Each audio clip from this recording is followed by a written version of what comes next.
ਵਾਹਿਗੁਰੂ ਜੀ ਕਾ ਖਾਲਸਾ, ਵਾਹਿਗੁਰੂ ਜੀ ਕੀ ਫਤਿਹ। TV84 ਦੇ ਸਾਰੇ ਦਰਸ਼ਕ ਤੇ ਸਰੋਤੇ ਜਿਹੜੇ ਇਸ ਵਕਤ ਸਾਡੇ ਨਾਲ ਨਾਰਥ ਅਮਰੀਕਾ ਦੇ ਵਿੱਚੋਂ ਜੁੜੇ ਹੋਏ ਆ ਜਾਂ ਫਿਰ ਸੋਸ਼ਲ ਮੀਡੀਆ ਦੇ ਰਾਹੀਂ ਦੁਨੀਆ ਭਰ ਦੇ ਵਿੱਚ ਸਾਨੂੰ ਦੇਖ ਰਹੇ ਆ, ਮੈਂ ਅਮਰਵੀਰ ਸਿੰਘ ਅੱਜ ਇਸ ਗੁਫ਼ਤਗੂ ਪ੍ਰੋਗਰਾਮ ਦੇ ਵਿੱਚ ਆਪ ਸਭ ਦਾ ਤਹਿ ਦਿਲੋਂ ਸਵਾਗਤ ਕਰਦਾ। ਵਿਊਅਰਸ, ਅਸੀਂ ਅੱਜ ਇੱਕ ਅਹਿਮ ਖਬਰ ਜਿਹੜੀ ਆ ਤੁਹਾਡੇ ਨਾਲ ਸਾਂਝੀ ਕਰਨ ਜਾ ਰਹੇ ਹਾਂ। ਅਮਰੀਕਾ ਭਰ ਦੇ ਵਿੱਚ ਅਮਰੀਕੀ ਸਿੱਖਾਂ ਦੇ ਲਈ ਖਾਸ ਤੌਰ ਤੇ ਇਹ ਇੱਕ ਬਹੁਤ ਮਾਇਨੇ ਰੱਖਣ ਵਾਲੀ ਜਿਹੜੀ ਖਬਰ ਹੈ ਸਾਡੇ ਸਾਹਮਣੇ ਆਈ ਹੈ।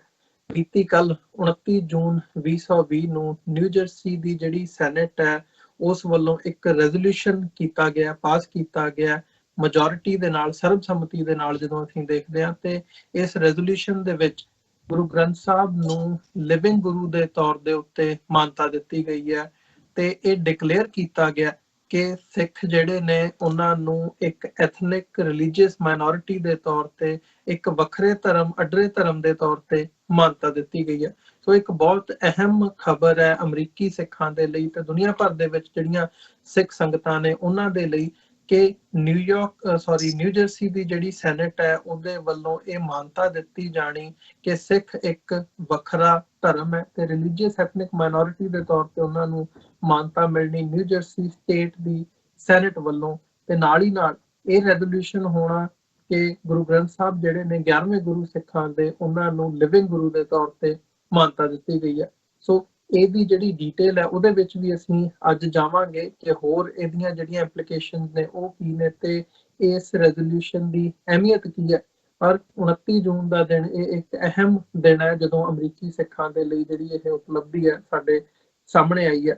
ਸੋ ਇਹਦੇ ਵਿੱਚ ਜਿਹੜਾ ਸੈਨੇਟਰ ਸਟੀਫਨ ਸਵੀਨਿੰਗ ਤੇ ਰਿਪਰੈਜ਼ੈਂਟੇਟਿਵ ਪੈਟਰਿਕ ਡੀਐਨਨ ਦਾ ਅਹਿਮ ਯੋਗਦਾਨ ਹੈ। ਉਹਨਾਂ ਨੇ ਇਹ ਜਿਹੜਾ ਬਿੱਲ ਹੈ ਸਪਾਂਸਰ ਕੀਤਾ ਸੀ ਤੇ ਬੀਤੀ ਕੱਲ ਇਹ ਜਿਹੜਾ ਰੈਜ਼ੋਲੂਸ਼ਨ ਹੈ ਇਹ ਨਿਊ ਜਰਸੀ ਸਟੇਟ ਸੈਨੇਟ ਵੱਲੋਂ ਪਾਸ ਕੀਤਾ ਗਿਆ। ਸੋ ਇਸ ਬਾਬਤ ਅਸੀਂ ਅੱਜ ਵਿਚਾਰ ਚਰਚਾ ਕਰਨ ਜਾ ਰਹੇ ਹਾਂ। ਇਸ ਸਾਰੇ ਨੂੰ ਜਿੱਥੇ ਫੈਸਿਲਿਟੇਟ ਕੀਤਾ ਅਕਾਲੀ ਦਲ ਅੰਮ੍ਰਿਤਸਰ ਦੇ ਕਨਵੀਨਰ ਸਰਦਾਰ ਬੂਟਾ ਸਿੰਘ ਖੜੌਦ ਇਸ ਵਕਤ ਨਿਊ ਜਰਸੀ ਦੇ ਵਿੱਚ, ਜਿਨ੍ਹਾਂ ਨੇ ਇਸ ਕੰਮ ਦੇ ਵਿੱਚ ਵੀ ਆਪਣਾ ਯੋਗਦਾਨ ਪਾਇਆ, ਤੋਂ ਉਹਨਾਂ ਦੇ ਨਾਲ ਅਸੀਂ ਅੱਜ ਵਿਚਾਰ ਚਰਚਾ ਕਰਾਂਗੇ ਇਸ ਸਾਰੇ ਪਾਰਟ ਨੂੰ ਮੁੱਖ ਰੱਖਦਿਆਂ ਹੋਇਆ। ਬੂਟਾ ਸਿੰਘ ਜੀ, ਤੁਹਾਡਾ ਸਵਾਗਤ ਹੈ। ਵਾਹਿਗੁਰੂ ਜੀ ਕਾ ਖਾਲਸਾ, ਵਾਹਿਗੁਰੂ ਜੀ ਕੀ ਫਤਿਹ ਜੀ। ਬੂਟਾ ਸਿੰਘ ਜੀ, ਸ਼ੁਰੂਆਤ ਦੇ ਵਿੱਚ ਮੈਂ ਤੁਹਾਡੇ ਕੋਲੋਂ ਥੋੜ੍ਹੀਆਂ ਜਿਹੀਆਂ ਡਿਟੇਲਸ ਜਾਣਨਾ ਚਾਹੂੰਗਾ ਇਸ ਰੈਜ਼ੋਲੂਸ਼ਨ ਦੇ ਮੁਤਲਕ, ਜਿੱਥੇ 2 ਪੁਆਇੰਟਸ ਮੈਂ ਮੇਨ ਉਹ ਕੀਤੇ ਆ। ਹੋਰ ਕੀ ਹੈ ਇਸ ਰੈਜ਼ੋਲੂਸ਼ਨ ਦੇ ਵਿੱਚ ਜੋ ਇਹ ਰੈਜ਼ੋਲੂਸ਼ਨ ਸਾਹਮਣੇ ਆਇਆ ਤੇ ਪਾਸ ਕੀਤਾ ਗਿਆ ਨਿਊ ਜਰਸੀ ਦੀ ਸੈਨੇਟ ਦੇ ਵੱਲੋਂ, ਤੇ ਬਾਅਦ ਦੇ ਵਿੱਚ ਗੱਲ ਹੋਰ ਅੱਗੇ ਤੋਰਾਂਗੇ। ਹਾਂਜੀ, ਵਾਹਿਗੁਰੂ ਜੀ ਕਾ ਖਾਲਸਾ, ਵਾਹਿਗੁਰੂ ਜੀ ਤੇ ਮੈਂ ਟੈਲੀਵਿਜ਼ਨ 84 ਦੇ ਸਾਰੇ ਦਰਸ਼ਕਾਂ ਨੂੰ ਫਤਿਹ ਅਰਜ਼ ਕਰਦਾ। ਤੇ ਨਾਲੇ ਇਹ ਇੱਕ ਬਹੁਤ ਵੱਡੀ ਖੁਸ਼ੀ ਦੀ ਖਬਰ ਵੀ ਆ, ਪਰ ਮੈਂ ਇਹਦੀ ਬੈਕਗਰਾਉਂਡ ਤੇ ਵੀ ਜਾਣਾ ਚਾਹੁੰਦਾ। ਇਹ ਸਾਰਾ ਕੁਝ ਮੈਂ ਸਮਝਦਾ ਕਿ ਨਿਊ ਜਰਸੀ ਦੇ ਸਾਰੇ ਸਿੱਖਾਂ, ਬਿਹਾਫ ਆਫ ਸਾਰੇ ਸਿੱਖਾਂ ਦੀ ਬਦੌਲਤ ਗੁਰਦੁਆਰਾ ਪ੍ਰਬੰਧਕ ਕਮੇਟੀਆਂ ਨੇ ਜਿਹੜਾ ਹਾਰਡ ਵਰਕ ਕੀਤਾ ਇੱਥੇ ਨਿਊ ਜਰਸੀ ਸਟੇਟ ਦੇ ਵਿੱਚ, ਉਹਨਾਂ ਦੇ ਬਿਹਾਫ ਦੇ ਉੱਤੇ ਜਥੇਬੰਦੀਆਂ ਦੇ ਪਲੇਟਫਾਰਮ ਤੋਂ ਤਾਂ ਆਪਾਂ ਨੂੰ ਕੰਮ ਕਰਨਾ ਪੈਂਦਾ। ਮੈਂ ਸਮਝਦਾ ਕਿ ਸਾਡੀ ਜਿਹੜੀ ਸਿੱਖਾਂ ਦੀ, ਨਿਊ ਜਰਸੀ ਦੇ ਸਿੱਖਾਂ ਦਾ ਕੀਤਾ ਹੋਇਆ ਹਾਰਡ ਵਰਕਸ਼ਿਪ ਹੈ ਉਹ ਇਹ ਸਾਰਾ ਰੰਗ ਲਿਆਈ ਆ। ਬੇਸਿਕਲੀ ਅਸੀਂ ਇਹਦੇ ਪਿੱਛੇ ਪਿਛਲੇ 8-9 ਮਹੀਨੇ ਤੋਂ ਕੰਮ ਕਰ ਰਹੇ ਸੀ। ਪਹਿਲਾਂ ਇਹ ਇੰਟਰੋਡਿਊਸ ਸੈਨੇਟ ਦੇ ਵਿੱਚ ਹੋਇਆ। ਸਾਡੇ ਸੈਨੇਟ ਦੇ ਪ੍ਰੈਜ਼ੀਡੈਂਟ ਸਟੀਫਨ ਸਵੀਨੀ, ਉਹਨਾਂ ਨੇ ਇਹਨੂੰ ਸਪਾਂਸਰ ਕੀਤਾ ਸੀ। ਫਿਰ ਕੋ ਸਪਾਂਸਰ ਸੀਗੇ ਪੈਟਰਿਕ ਡੀਗਨਨ। ਤੇ ਇਹ ਸਾਰਾ ਜਿਹੜਾ ਬੇਸਿਕਲੀ 37.0 ਦੇ ਨਾਲ, ਮੇਰਾ ਖਿਆਲ 41 ਸਾਡੇ ਸੈਨੇਟਰ ਨੇ ਇੱਥੇ ਨਿਊ ਜਰਸੀ ਸਟੇਟ ਦੇ ਵਿੱਚ ਤੇ 37 ਨੇ। 41 ਨੇ ਨਾ ਚ ਨਾ ਹੱਕ ਚ ਕੋਈ ਕਿਸ ਤਰ੍ਹਾਂ ਦੀ ਵੋਟ ਨਹੀਂ ਪਾਈ। 4 ਨੇ ਤੋਂ 37 ਨੇ ਜਨਾਨੀ ਮਸਲੇ ਨੂੰ ਪਾਸ ਕੀਤਾ। ਜਦੋਂ ਦਸੰਬਰ ਦੇ ਵਿੱਚ ਇਹ ਜਿਹੜਾ ਰੈਜੂਲੇਸ਼ਨ ਇੰਟਰੋਡਿਊਸ ਹੋਇਆ ਤੇ ਉਦੋਂ ਵੀ ਇਹ ਡਰਾਪ ਹੋ ਗਿਆ। ਫਿਰ ਇਹ ਫਰਵਰੀ ਦੇ ਵਿੱਚ ਫਿਰ ਇੰਟਰੋਡਿਊਸ ਹੋਇਆ, ਫਿਰ ਇਹ ਡਰਾਪ ਹੋ ਗਿਆ। ਫਿਰ ਅਖੀਰ ਦੇ ਵਿੱਚ ਉਹਨਾਂ ਨੇ ਸਾਨੂੰ ਮਾਰਚ ਨੂੰ ਟ੍ਰਿੰਟਨ, ਜਿਹੜੀ ਸਾਡੀ ਕੈਪੀਟਲ ਹੈ, ਤੇ ਸਾਡੀ ਜਿਹੜੀ ਸਟੇਟ ਸੈਨੇਟ ਮੈਜੋਰਟੀ ਆਫਿਸ ਹੈ, ਉਹਨਾਂ ਨੇ ਸਾਨੂੰ ਬੁਲਾਇਆ ਬਈ ਡਰਾਫਟ ਜਿਹੜਾ ਤੁਸੀਂ ਬਣਾ ਕੇ ਸਬਮਿਟ ਕੀਤਾ ਉਹਦੇ ਤੇ ਸਾਨੂੰ ਤੁਹਾਡੇ ਨਾਲ ਗੱਲਬਾਤ ਕਰਨੀ ਪੈਣੀ ਆ। ਉਹਦੇ ਵਿੱਚ ਅਸੀਂ 25B ਦਾ ਜ਼ਿਕਰ ਕੀਤਾ ਸੀ, ਜਿਹਦੇ ਵਿੱਚ ਇੰਡੀਅਨ ਕੰਸਟੀਟਿਊਸ਼ਨ ਸਾਨੂੰ ਸਿੱਖਾਂ ਨੂੰ ਹਿੰਦੂ ਐਲਾਨਦਾ ਆ, ਜਿਹੜਾ ਕਿ ਇੱਕ ਵੱਖਰੀ ਆਇਡੈਂਟੀਟੀ, ਵੱਖਰਾ ਧਰਮ ਸਾਨੂੰ, ਜਿਹਦੇ ਲਈ ਪੰਜਾਬ ਦੇ ਸਿੱਖਾਂ ਨੇ ਵੀ ਬਹੁਤ ਵਧੀਆ ਉਪਰਾਲੇ ਕੀਤੇ ਨੇ। ਫਿਰ ਉਹਨਾਂ ਦੇ ਦੱਸਣ ਮੁਤਾਬਕ ਕਿ ਜਿਹੜਾ 25 ਬੀ ਤੁਸੀਂ ਆਰਟੀਕਲ ਵਿੱਚ ਪਾਇਆ ਇਹ ਇੰਡੀਅਨ ਕੰਸਟੀਟਿਊਸ਼ਨ ਦਾ ਹਿੱਸਾ ਆ, ਤੇ ਇਹਦੇ ਤੇ ਜਿਹੜਾ ਇੰਡੀਅਨ ਕੌਂਸਲੇਟ ਜਨਰਲ ਮੇਰੇ ਖਿਆਲ ਨਿਊਯਾਰਕ ਤੋਂ ਹੀ ਹੋਊਗਾ ਕਿ ਉਹਨਾਂ ਨੇ ਇਹਦੇ ਪ੍ਰੋਜੈਕਸ਼ਨ ਕਰ ਦਿੱਤਾ। ਸੋ ਇਹ ਇਸੇ ਕਰਕੇ 2 ਵਾਰ ਡਰਾਪ ਹੋ ਚੁੱਕਾ ਤੇ ਥਰੂ ਨਹੀਂ ਹੋ ਰਿਹਾ। ਉਹ ਤੋਂ ਬਾਅਦ ਫਿਰ ਦੁਬਾਰਾ ਡਰਾਫਟਿੰਗ ਕੀਤੀ ਗਈ। ਈਵਨ ਜਿਹੜਾ ਉਹਦੇ ਵਿੱਚ ਹੀ ਉਹਨਾਂ ਨੇ ਅਸੀਂ ਪਾਇਆ ਸੀ ਵੀ ਗੁਰੂ ਗ੍ਰੰਥ ਸਾਹਿਬ ਸਾਡੇ ਲਿਵਿੰਗ ਗੁਰੂ ਨੇ, ਅਸੀਂ ਉਹ ਇਹ ਵੀ ਪਾਇਆ ਸੀ ਵੀ ਅਗਰ ਗੁਰੂ ਖੁਦਾ ਨਾ ਖਾਸਤਾ ਜਿਵੇਂ ਪੰਜਾਬ ਦੇ ਵਿੱਚ ਗੁਰੂ ਸਾਹਿਬ ਦੀਆਂ ਬੇਅਦਬੀਆਂ ਹੋਈਆਂ, ਕੱਲ ਨੂੰ ਕੋਈ ਸ਼ਰਾਰਤੀ ਲੋਕ ਸਾਡੇ ਗੁਰਦੁਆਰਿਆਂ ਦੇ ਵਿੱਚ ਆ ਕੇ ਕੋਈ ਇਹੋ ਜਿਹੇ ਇਨਸੀਡੈਂਟ ਕਰਦੇ ਨੇ ਤੇ ਉਹ ਵੀ ਤੁਸੀਂ ਜਿਹੜਾ ਆ ਹਿਊਮਨ ਵਾਇਲੇਸ਼ਨ ਦੇ ਥੱਲੇ ਕੇਸ ਦਰਜ ਹੋਵੇ, ਉਹ ਵੀ ਥਰੂ ਨਹੀਂ ਹੋ ਸਕਿਆ। ਪਰ ਮੈਂ ਕਹਿੰਦਾ ਵੀ ਲਿਵਿੰਗ ਗੁਰੂ ਦਾ ਵੀ ਜਿਹੜਾ ਇੱਕ ਕਾਨੂੰਨ ਦਾ ਹਿੱਸਾ ਬਣ ਗਿਆ, ਸੋ ਇਹ ਵੀ ਇੱਕ ਬੜੀ ਵੱਡੀ ਗੱਲ ਹੈ। ਸੋ ਫਿਰ ਜਾ ਕੇ ਇਹ ਜਿਹੜਾ ਹੈਗਾ ਜਿਹਦੇ ਵਿੱਚ ਉਹਨਾਂ ਨੇ ਸਾਨੂੰ ਘੱਟ ਗਿਣਤੀ ਇੱਕ ਵੱਖਰਾ ਧਰਮ ਜਿਹੜਾ ਤਾਂ ਮੈਂ ਸਮਝਦਾ ਕਿ ਇਹ ਨਿਊ ਜਰਸੀ ਦੀ ਪਹਿਲੀ ਸਟੇਟ ਹੋਊਗੀ ਜਿਹਦੇ ਵਿੱਚ ਇਸ ਤਰ੍ਹਾਂ ਦਾ ਰੈਜੂਲੇਸ਼ਨ ਆਇਆ। ਸੋ ਫਿਰ ਇਹ 22 ਜੂਨ ਨੂੰ ਦੁਬਾਰਾ ਇੰਟਰੋਡਿਊਸ ਹੋਇਆ ਤੇ 29 ਜੂਨ ਨੂੰ ਜਿਹੜਾ ਕੱਲ ਇਹ ਪਾਸ ਹੋ ਗਿਆ ਜੀ। ਇਹ ਇਹਦੀ ਥੋੜੀ ਬੈਕਗ੍ਰਾਉਂਡ ਹੈ ਤੇ ਇਹਦੇ ਵਿੱਚ ਹੋਰ ਬਾਕੀ ਜਨਰਲ ਗੱਲਾਂ ਥੱਲੇ ਕਾਫੀ ਨੇ ਤੇ ਤੁਹਾਨੂੰ ਵੀ ਭੇਜੀਆਂ ਹੋਈਆਂ ਨੇ। ਸੋ 3 ਜਿਹੜੀਆਂ ਮੇਨ ਗੱਲਾਂ, ਜਿਹੜਾ ਗੁਰੂ ਗ੍ਰੰਥ ਸਾਹਿਬ ਸਾਡੇ ਲਿਵਿੰਗ ਗੁਰੂ ਨੇ, ਸਾਡਾ ਇੱਕ ਵੱਖਰਾ ਮਤਲਬ ਧਰਮ ਹੈ ਤੇ ਅਸੀਂ ਘੱਟ ਗਿਣਤੀ ਮਿਨੋਰਿਟੀ ਰਿਲੀਜਨ ਹੈ। ਸੋ ਇਹ ਸਾਨੂੰ ਮੇਰਾ ਖਿਆਲ ਆ ਵੀ ਕਾਨੂੰਨਨ ਤੌਰ ਤੇ ਇਹਦਾ ਸਾਨੂੰ ਫਾਇਦਾ ਵੀ ਬਹੁਤ ਹੋਊਗਾ ਆਉਣ ਵਾਲੇ ਫਿਊਚਰ ਦੇ ਵਿੱਚ। ਅਸੀਂ ਜਿੱਥੇ ਸਿੱਖਾਂ ਦੀ ਵੱਡੀ ਗਿਣਤੀ ਆ ਉੱਥੇ ਵੀ ਇਹਨੂੰ ਪਾਸ ਕਰਾ ਸਕਦੇ ਆ। ਹੁਣ ਆਪਾਂ ਸਾਰੇ ਰਲ ਮਿਲ ਕੇ ਇਹਨੂੰ ਗਾਹਾਂ ਫੈਡਰਲ ਚ ਵੀ ਜਾ ਸਕਦੇ ਆ। ਸੋ ਇਹ ਇਸ ਤਰ੍ਹਾਂ ਦੀ ਇਹਦੀ ਮਤਲਬ ਹੈਗੀ ਆ ਜੀ ਬੈਕਗ੍ਰਾਉਂਡ ਜੀ। ਬੂਟਾ ਸਿੰਘ ਜੀ, ਜਿਵੇਂ ਤੁਸੀਂ ਜ਼ਿਕਰ ਕੀਤਾ ਕਿ 2 ਵਾਰ ਇਹ ਪਹਿਲਾਂ ਵੀ ਰੈਜ਼ੋਲੂਸ਼ਨ ਇੰਟਰੋਡਿਊਸ ਕੀਤਾ ਗਿਆ ਸੈਨੇਟ ਦੇ ਵਿੱਚ, ਪਰ ਉਹ ਡ੍ਰੌਪ ਹੋਇਆ ਤੇ ਦਖਲ ਦਿੱਤਾ ਗਿਆ ਉਹਦੇ ਵਿੱਚ ਇੰਡੀਅਨ ਕੌਂਸੂਲੇਟ ਵੱਲੋਂ। ਮੈਂ ਇਸ ਗੱਲ ਤੇ ਥੋੜਾ ਜਿਹਾ ਫੋਕਸ ਕਰਨਾ ਚਾਹੂੰਗਾ ਕਿਉਂਕਿ ਪਿਛਲੇ ਸਮੇਂ ਦੇ ਵਿੱਚ ਵੀ ਭਾਵੇਂ ਉਹ 1984 ਨੂੰ ਜੈਨੋਸਾਈਡ ਰੈਕਗਨਾਈਜ਼ ਕਰਨ ਸੰਬੰਧੀ ਰੈਜ਼ੋਲੂਸ਼ਨਸ ਦੀ ਗੱਲ ਹੋਵੇ ਜਾਂ ਅਦਰਵਾਈਜ਼ ਜਦੋਂ ਅਸੀਂ ਦੇਖਦੇ ਹਾਂ ਅਮਰੀਕਾ ਦੇ ਵਿੱਚ, ਕੈਨੇਡਾ ਦੇ ਵਿੱਚ, ਜਦੋਂ ਵੀ ਕੋਈ ਏਦਾਂ ਦਾ ਰੈਜ਼ੋਲੂਸ਼ਨ ਜਾਂ ਏਦਾਂ ਦਾ ਕਦਮ ਪੁੱਟਿਆ ਜਾਂਦਾ ਹੈ ਸਿੱਖਾਂ ਵੱਲੋਂ, ਉਹਦੀ ਵਿਰੋਧਤਾ ਇੰਡੀਅਨ ਕੌਂਸੂਲੇਟ ਵੱਲੋਂ ਡਾਇਰੈਕਟਲੀ ਜਾਂ ਇਨਡਾਇਰੈਕਟਲੀ ਕੀਤੀ ਜਾਂਦੀ ਹੈ। ਸੋ ਇੱਥੇ ਤੁਹਾਡੇ ਕੇਸ ਦੇ ਵਿੱਚ ਜਦੋਂ ਤੁਸੀਂ ਇਹ ਸਾਰੇ ਪਾਰਟ ਨੂੰ ਲੀਡ ਕਰ ਰਹੇ ਸੀ ਜਾਂ ਇਸ ਨੂੰ ਫੈਸਿਲਿਟੇਟ ਕਰ ਰਹੇ ਸੀ, ਕਿਵੇਂ ਦਾ ਦਖਲ ਦੇਖਣ ਨੂੰ ਮਿਲਿਆ ਤਾਂ ਕਿ ਸਿੱਖ ਸੰਗਤਾਂ ਜਾਂ ਜਿਹੜੇ ਦਰਸ਼ਕ ਸਾਡੇ ਨਾਲ ਜੁੜੇ ਹੋਏ ਨੇ ਉਹ ਜਾਣ ਸਕਣ ਵੀ ਹੋਇਆ ਕੀ ਐਗਜ਼ੈਕਟਲੀ, ਥੋੜਾ ਜਿਹਾ ਡਿਟੇਲ ਦੇ ਵਿੱਚ? ਹਾਂ ਦੇਖੋ, ਸਾਨੂੰ ਮੈਜੋਰਟੀ ਆਫਿਸ ਨੇ ਇੰਨਾ ਦੱਸਿਆ ਸੀ ਵੀ ਤੁਹਾਡੀ ਜਿਹੜੀ ਆ ਟਰਮ ਐਂਡ ਕੰਡੀਸ਼ਨ ਹੈ 25 ਬੀ ਜਿਹੜਾ ਤੁਸੀਂ ਪਾਇਆ ਹੋਇਆ, ਇਹ ਸਾਡੇ ਲਈ ਮੁਸ਼ਕਲ ਹੋਇਆ ਕਿਉਂਕਿ ਇਹ ਮਲਟੀਕਲਚਰਲ ਸਟੇਟ ਹੈ ਤੇ ਅਸੀਂ ਉਹਦੇ ਮੁਤਾਬਕ ਸਾਰਾ ਕੁਝ ਉਹ ਵੀ ਸਾਨੂੰ ਧਿਆਨ ਚ ਰੱਖਣਾ ਪੈਂਦਾ। ਤੇ ਈਵਨ ਅਸੀਂ ਇਹ resolution governor office, clerk assembly, clerk senate, secretary of state ਸਾਰਿਆਂ ਨੂੰ ਭੇਜਿਆ ਸੀ। ਇਹਦੇ ਉੱਤੇ ਸਟੇਟ ਨੇ ਸਟੱਡੀ ਵੀ ਬਹੁਤ ਕੀਤੀ ਆ ਜੋ ਮੈਨੂੰ ਲੱਗ ਰਿਹਾ। ਇੱਕ ਤਾਂ ਸਿੱਖ ਸਾਡੇ ਅਟਾਰਨੀ ਜਨਰਲ ਵੀ ਸੀਗੇ, ਸੋ ਉਹਨਾਂ ਦਾ ਵੀ ਉਹਨਾਂ ਨੇ ਮੇਰੇ ਖਿਆਲ ਜ਼ਰੂਰ ਐਡਵਾਈਸ ਲਿਆ ਹੋਊਗਾ ਮੈਨੂੰ ਲੱਗ ਰਿਹਾ। ਤੇ ਸੋ ਅਟਾਰਨੀ ਜਨਰਲ ਨੇ ਤੇ ਗੱਲ ਇਸ ਤਰ੍ਹਾਂ ਆ ਵੀ ਉਹਨਾਂ ਨੇ ਸਾਨੂੰ ਇੰਨਾ ਦੱਸਿਆ ਕਿ ਤੁਹਾਡੀ ਜਿਹੜੀ ਆ ਟਰਮ ਹੈ 25 ਬੀ ਤੇ ਇਹਦੇ ਤੇ ਇੰਡੀਅਨ ਕੌਂਸੂਲੇਟ ਨੇ ਜਿਹੜਾ ਪ੍ਰੈਸ਼ਨ ਚੈਨਲ ਲਾਇਆ ਤੇ ਇਹਦੇ ਲਈ ਕਰਕੇ ਸਾਰਾ ਕੁਝ ਇਹ ਡਰਾਪ ਹੋ ਗਿਆ 2 ਵਾਰੀ ਤੇ ਥਰੂ ਨਹੀਂ ਹੋ ਰਿਹਾ। ਫਿਰ ਉਹ ਸਾਨੂੰ ਜਿਹੜਾ ਮਿਊਚੁਅਲ ਅੰਡਰਸਟੈਂਡਿੰਗ ਕਰਕੇ ਜਿਹੜਾ ਤੁਸੀਂ ਵਰਡਿੰਗ ਲਿਖੀ ਸੀਗੀ 25 ਬੀ ਧਾਰਾ ਜਿਹੜੀ ਹੈਗੀ ਹੈ ਉਹਦੇ ਵਿੱਚ ਅਸੀਂ ਇਹ ਕਲੀਅਰ ਕੀਤਾ ਸੀ। ਹਾਂਜੀ, ਉਹਦੇ ਵਿੱਚ ਅਸੀਂ 25 ਬੀ ਦਾ ਜਿਹੜਾ ਆਰਟੀਕਲ ਚੱਕ ਕੇ ਕੰਸਟੀਟਿਊਸ਼ਨ ਦਾ ਅਸੀਂ ਨਾਲ ਲਾਇਆ ਸੀ ਬਈ ਸਾਡਾ ਇੱਕ ਸਿੱਖ ਧਰਮ ਇੱਕ ਸਾਵਰਨ ਧਰਮ ਹੈ, ਗੁਰੂ ਨਾਨਕ ਪਾਤਸ਼ਾਹ ਨੇ ਇਹਨੂੰ ਸਾਵਰਨ ਬਣਾਇਆ ਤੇ ਸਾਡਾ ਆਪਣਾ ਰਾਜ ਭਾਗ ਵੀ ਰਿਹਾ, ਅਸੀਂ ਸਾਡਾ ਸਾਵਰਨ ਰਿਲੀਜਨ ਹੈ। ਪਰ 7 ਇੰਡੀਅਨ ਕੰਸਟੀਟਿਊਸ਼ਨ ਨੇ ਸਾਨੂੰ ਹਿੰਦੂਇਜ਼ਮ ਦਾ ਇੱਕ ਹਿੱਸਾ ਬਣਾ ਕੇ ਰੱਖ ਦਿੱਤਾ। ਸੋ ਅਸੀਂ ਹਿੱਸਾ ਨਹੀਂ ਹੈਗੇ। ਪਰ ਮੈਂ ਜੇ ਤੁਸੀਂ ਦੇਖੋ ਇਹ ਜਿਹੜਾ ਰੈਜੂਲੇਸ਼ਨ ਪਾਸ ਹੋਇਆ ਇਹਨੇ ਉਹ ਗੱਲਾਂ ਤੋੜ ਕੇ ਰੱਖ ਦਿੱਤੀਆਂ ਸਾਰੀਆਂ। ਜਦੋਂ ਸੈਨੇਟ ਨੇ ਮੰਨ ਲਿਆ ਵੀ ਤੁਸੀਂ ਵੱਖਰਾ ਧਰਮ ਹੈ, ਤੁਹਾਡੀ ਹੋਰ ਕਿਸੇ ਧਰਮ ਨਾਲ ਮਿਲਾਵਟ ਨਹੀਂ ਤੇ ਗੁਰੂ ਗ੍ਰੰਥ ਸਾਹਿਬ ਤੁਹਾਡਾ ਲਿਵਿੰਗ ਗੁਰੂ ਹੈ ਤੇ ਦੁਨੀਆ ਦਾ ਕੋਈ ਵੀ ਐਸਾ ਧਰਮ ਨਹੀਂ ਜਿਨ੍ਹਾਂ ਦੇ ਧਾਰਮਿਕ ਗ੍ਰੰਥ ਨੂੰ ਲਿਵਿੰਗ ਗੁਰੂ ਦਾ ਸਟੇਟਸ ਹੋਵੇ। ਸੋ ਉਹ ਇੱਕ ਸੁਪਰੀਮ ਕੋਰਟ ਦੀ ਕੋਈ ਜਜਮੈਂਟ ਹੈ ਜਿਹਦੇ ਵਿੱਚ ਉਹਨਾਂ ਨੇ ਜੂਰਿਸਟ ਪਰਸਨ ਲਿਖਿਆ ਗੁਰੂ ਗ੍ਰੰਥ ਸਾਹਿਬ ਨੂੰ ਜੀ। ਤਾਂ ਗਵਰਨਮੈਂਟ ਅਦਾਰੇ ਦੇ ਵਿੱਚ ਅੱਜ ਤੱਕ ਵੀ ਕਿਸੇ ਗਵਰਨਮੈਂਟ ਅਦਾਰੇ ਨੇ ਅੱਜ ਤੱਕ ਕਾਨੂੰਨਨ ਤੌਰ ਤੇ ਨਹੀਂ ਸੀ ਮੰਨਿਆ। ਸਾਨੂੰ ਮਨਾਉਣ ਦੀ ਲੋੜ ਨਹੀਂ ਕਿਸੇ ਨੂੰ ਵੀ। ਮੈਂ ਵੈਸੇ ਗੱਲ ਕਰਦਾ, ਸਾਡੇ ਕੋਲ ਨੈਚੁਰਲ ਲਾਅ ਸਾਡਾ ਕਹਿ ਰਿਹਾ, ਸਾਡੇ ਗੁਰੂ ਗੋਬਿੰਦ ਸਿੰਘ ਪਾਤਸ਼ਾਹ ਸਾਨੂੰ ਦੱਸ ਗਏ ਨੇ ਕਿ ਤੁਹਾਡਾ ਗੁਰੂ ਗ੍ਰੰਥ ਸਾਹਿਬ ਹੈ। ਪਰ ਜੇ ਉਹਨੂੰ ਕਾਨੂੰਨ ਮੰਨਦਾ ਤਾਂ ਹੋਰ ਵੀ ਉਹ ਚੰਗੀ ਗੱਲ ਹੋ ਜਾਂਦੀ ਆ। ਕੱਲ ਨੂੰ ਕੋਈ ਇਹੋ ਜਿਹੇ ਇਨਸੀਡੈਂਟ ਸਾਡੇ ਸਾਹਮਣੇ ਆ ਜਾਂਦੇ ਆ ਤੇ ਮੈਂ ਸਹਿਮਤ ਕਾਨੂੰਨੀ ਡਾਕੂਮੈਂਟ ਵੀ ਬਣ ਗਿਆ ਜੀ। ਜੀ, ਤੇ ਇਹ ਸਾਰੇ ਪਾਰਟ ਦੇ ਵਿੱਚ ਕੀ ਸਮਝਦੇ ਹੋ ਜਦੋਂ ਵਿਰੋਧਤਾ ਹੁੰਦੀ ਹੈ, ਖਾਸ ਤੌਰ ਤੇ ਇੰਡੀਅਨ ਕੌਂਸੂਲੇਟ ਵੱਲੋਂ ਇਹਨਾਂ ਮੁਲਕਾਂ ਦੇ ਵਿੱਚ ਬੈਠਿਆਂ, ਤੇ ਸਾਨੂੰ ਕਿਤੇ ਨਾ ਕਿਤੇ ਉਹਨੂੰ ਅਮੈਂਡ ਕਰਨਾ ਪਿਆ? ਤੁਸੀਂ ਜ਼ਿਕਰ ਕੀਤਾ ਵੀ ਪਹਿਲਾਂ ਨਹੀਂ ਪਾਸ ਹੋਇਆ, ਦੂਜੀ ਵਾਰ ਫਿਰ ਡ੍ਰੌਪ ਹੋ ਗਿਆ, ਤੇ ਤੀਜੀ ਵਾਰ ਤੁਸੀਂ ਅਮੈਂਡ ਕੀਤਾ। ਕਿ ਅਮੈਂਡਮੈਂਟ ਹੀ ਸਾਡੇ ਕੋਲ ਤਰੀਕਾ ਆ, ਜਾਂ ਹੋਰ ਵੀ ਅਸੀਂ ਇਸ ਸਾਰੇ ਪਾਰਟ ਨੂੰ, ਕਿਉਂਕਿ ਅਸੀਂ ਤੇ ਗੱਲ ਜਿਹੜੀ ਤੁਸੀਂ ਰੈਜ਼ੋਲੂਸ਼ਨ ਦੀ ਕੀਤੀ ਹੈ, ਮਤਲਬ ਇੱਕ ਫੈਕਟ ਹੈ ਕਿ ਧਾਰਾ 25B ਦੇ ਵਿੱਚ ਸਿੱਖਾਂ ਨੂੰ ਕੇਸਾਧਾਰੀ ਹਿੰਦੂ ਦੱਸਿਆ ਗਿਆ, ਕਲੱਬ ਕੀਤਾ ਗਿਆ, ਹਿੰਦੂਇਜ਼ਮ ਦਾ ਪਾਰਟ ਦਿੱਤਾ ਗਿਆ, ਤੇ ਸਾਨੂੰ ਇੰਡੀਅਨ ਕਨਸਟੀਟਿਊਸ਼ਨ ਦੇ ਵਿੱਚ ਮਾਨਤਾ ਨਹੀਂ ਮਿਲੀ। ਇੱਕ ਵੱਖਰੇ ਧਰਮ ਦੇ ਤੌਰ ਤੇ ਸਾਡੀ ਜਿਹੜੀ ਅਡਰੀ ਹੋਂਦ ਹੈ ਉਹਨੂੰ ਨਕਾਰਿਆ ਗਿਆ। ਸੋ ਇਹ ਤੇ ਇੱਕ ਫੈਕਟ ਹੈ, ਪਰ ਉਹਨੂੰ ਇੱਥੇ ਜਦੋਂ ਤੁਸੀਂ ਲੈ ਕੇ ਆਉਂਦੇ ਹੋ ਤੇ ਫਿਰ ਵਿਰੋਧ ਕੀਤਾ ਜਾਂਦਾ। ਹਾਂ, ਦੇਖੋ ਇਸ ਤਰ੍ਹਾਂ ਆ ਅਮਰਵੀਰ ਸਿੰਘ ਜੀ, ਇੰਡੀਅਨ ਸਟੇਟ ਦਾ ਹਮੇਸ਼ਾ ਜ਼ੋਰ ਲੱਗਾ ਹੋਇਆ ਇਹਨਾਂ ਗੱਲਾਂ ਬਾਤਾਂ ਬਾਰੇ। ਆਪਾਂ ਸਾਰਿਆਂ ਦਾ ਕੋਈ ਨਵਾਂ ਤਜਰਬਾ ਨਹੀਂ, 35 ਸਾਲ ਦਾ ਆਪਣਾ ਸਾਰਿਆਂ ਦਾ ਤਜਰਬਾ ਆ। ਪਰ ਮੈਂ ਫਿਰ ਵੀ ਕਹਿੰਦਾ ਸਟੇਟ ਤੇ ਬਹੁਤ ਵੱਡੀ ਸਟੇਟ ਨੇ ਸਾਡੇ ਤੇ ਮਿਹਰਬਾਨੀ ਸਿੱਖਾਂ ਤੇ ਕੀਤੀ ਆ।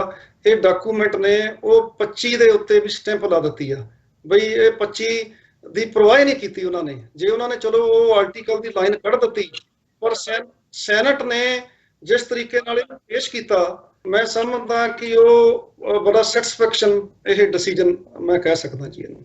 ਜੀ ਬੂਟਾ ਸਿੰਘ, ਜਿਵੇਂ ਸਾਰੇ ਪਾਰਟ ਦਾ ਅਸੀਂ ਜ਼ਿਕਰ ਕਰ ਰਹੇ ਹਾਂ, ਇੱਥੇ ਇਹ ਵੀ ਗੱਲ ਦੇਖਣ ਵਾਲੀ ਹੈ ਕਿ ਜਿੱਥੇ ਰਿਲੀਜੀਅਸ ਮਾਈਨੋਰਿਟੀ ਦੇ ਤੌਰ ਤੇ ਜਾਂ ਇੱਕ ਵੱਖਰੀ ਐਥਨੀਸਿਟੀ ਦੇ ਤੌਰ ਤੇ ਮਾਨਤਾ ਦਿੱਤੀ ਗਈ ਹੈ, ਡਿਕਲੇਅਰ ਕੀਤਾ ਗਿਆ ਇਸ ਨਿਊ ਜਰਸੀ ਸਟੇਟ ਦੇ ਰੈਜ਼ੋਲੂਸ਼ਨ ਦੇ ਵਿੱਚ।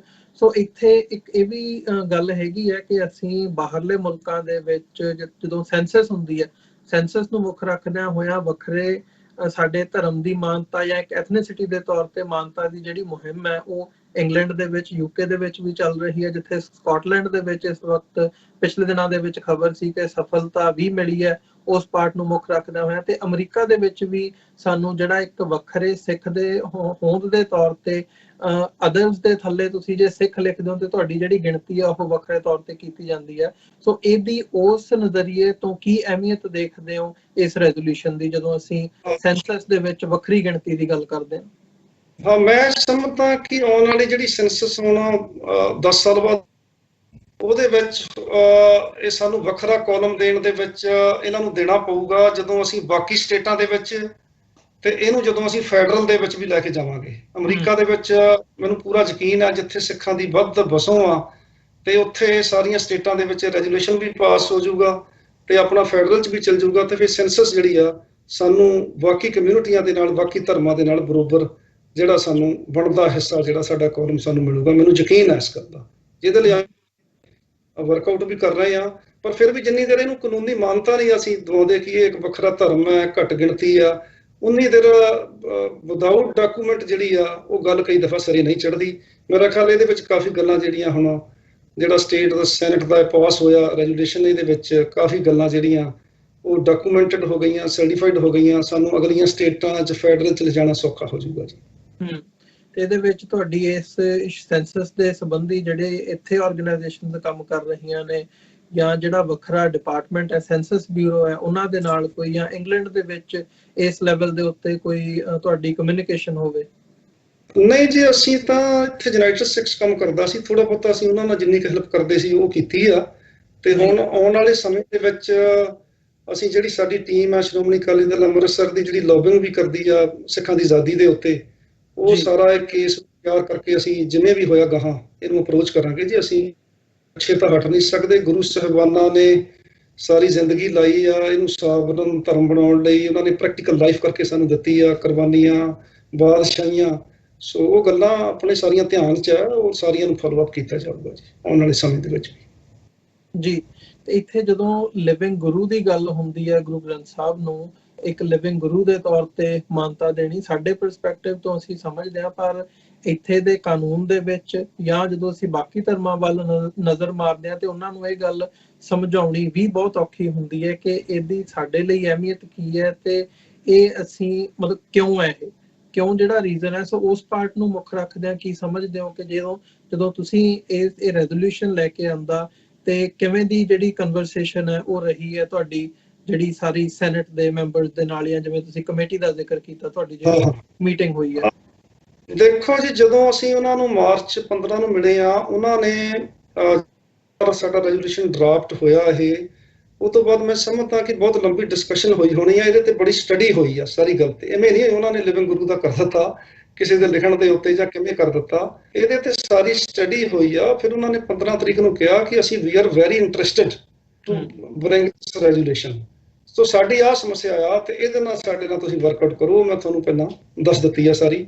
ਉਹ ਤੋਂ ਬਾਅਦ ਫਿਰ 15 ਮਾਰਚ ਤੋਂ ਬਾਅਦ ਜਿਹੜਾ ਇਹਨਾਂ ਨੇ ਫਿਰ ਆ ਕੇ 22 ਜੂਨ ਨੂੰ ਫਿਰ ਇੰਟਰੋਡਿਊਸ ਕੀਤਾ ਗਿਆ ਤੇ ਸੋ ਉਹਦੇ ਕਰਕੇ ਡਿਲੇ ਹੋਇਆ। ਤੇ ਫਿਰ 29 ਜੂਨ ਉਹੀ ਮੈਂ ਡਾਕਟਰ ਸਾਹਿਬ ਨਾਲ ਗੱਲ ਕਰਦਾ ਸੀ ਵੀ ਇਹ ਸਾਡੇ ਲਈ ਹੋਰ ਵੀ ਇੱਕ ਯਾਦਗਾਰੀ ਦਿਨ ਬਣ ਗਿਆ। ਤੇ ਇਹ 29 ਜੂਨ ਨੂੰ ਜਿਹੜਾ ਫਿਰ ਜਨਾਨੀ ਮਸਲੀ ਇਸ ਤਰ੍ਹਾਂ ਸਾਰਾ ਪਾਸ ਹੋਇਆ ਜੀ। ਤੇ ਆਉਣ ਵਾਲੇ ਸਮੇਂ ਦੇ ਵਿੱਚ ਕਿਵੇਂ ਦੇਖਦੇ ਹੋ ਇਸ ਰੈਜ਼ੋਲੂਸ਼ਨ ਦੀਆਂ ਜਿਹੜੀਆਂ ਇੰਪਲੀਕੇਸ਼ਨਸ ਨੇ? ਜਿੱਥੇ ਵਿਰੋਧ ਹੋਇਆ ਉਹ ਇੱਕ ਪਾਸੇ ਹੈ, ਪਰ ਜੇ ਪੋਜ਼ਿਟਿਵ ਸਾਈਡ ਦੇਖਣੀ ਹੋਵੇ ਤੇ ਕੀ ਐਕਸਪੈਕਟ ਕੀਤਾ ਜਾ ਸਕਦਾ ਹੈ ਆਉਣ ਵਾਲੇ ਸਮੇਂ ਦੇ ਵਿੱਚ ਜੇ ਇਸ ਪਾਸੇ ਅੱਗੇ ਤੁਰਿਆ ਜਾਵੇ? ਮੈਂ ਜੀ ਕਹਿੰਦਾ ਵੀ ਇਹ ਸਾਡੇ ਨਿਊ ਜਰਸੀ ਦੇ ਪੂਰੇ ਸਿੱਖ ਜਗਤ ਨੂੰ ਇਸ ਰੈਜ਼ੋਲੂਸ਼ਨ ਦੀਆਂ ਮੁਬਾਰਕਾਂ ਵੀ ਹੋਣ। ਜਿਹੜੀ ਸਾਡੀ ਓਨ ਅਸੈਂਬਲੀ ਆ, ਜਿਹਨੂੰ ਅਸੀਂ ਪੰਥ ਦੀਆਂ ਸਰਕਾਰਾਂ ਚੁਣ ਕੇ ਵੀ ਬਣਾਇਆ, ਘੱਟ ਗਿਣਤੀ ਜਾਂ ਵੱਖਰੀ ਕੌਮ ਤਾਂ ਉਹ ਵੀ ਆਪਣੀ ਅਸੈਂਬਲੀ 'ਚ ਨਹੀਂ ਪਾ ਸਕੇ।